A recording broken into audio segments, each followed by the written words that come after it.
Même à l'occasion de SBT Summit au Havre.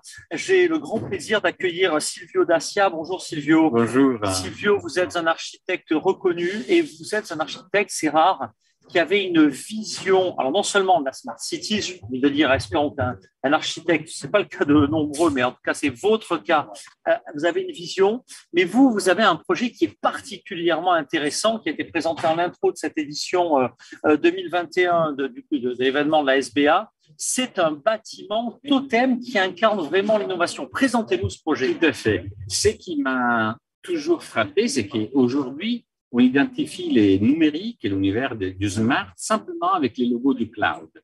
Et c'est incroyable de se dire que chaque époque a eu sa représentation urbaine, ses bâtiments iconiques, pensez aux églises, aux marchés, au palais de l'aristocratie, de la monarchie, aux institutions républicaines.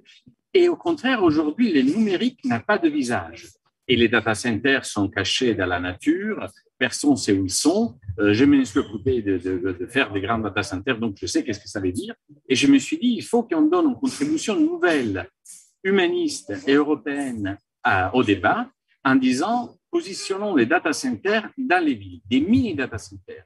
Et il y a 4 raisons très stratégiques importantes pour cela. La première, comme je vous ai dit, c'est éthique et ontologique, dans le sens, on vit dans une époque, il faut raconter notre époque avec des bâtiments dans la ville qui incarnent cette transformation numérique et énergétique de la ville, donc primo.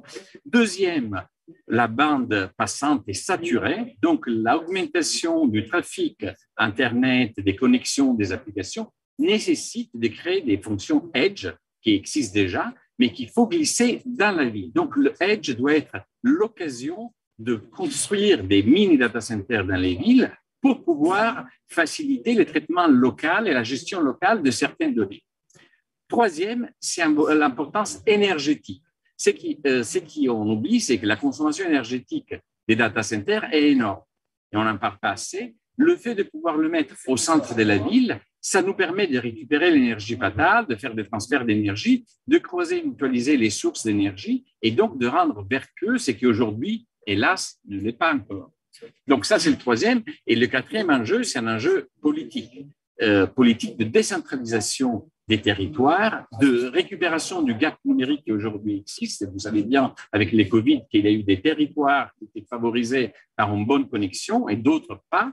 Donc, il faut décentraliser, faire un tissu et un réseau de petits data centers dans toutes les villes, dans les petites, dans les villes médiennes, pour favoriser l'attractivité aussi de ces territoires qui sont magnifiques, mais que si on ne les met pas en connexion avec les réseaux, ça risque d'être malheureusement moins intéressant pour les gens d'y aller vivre, habiter.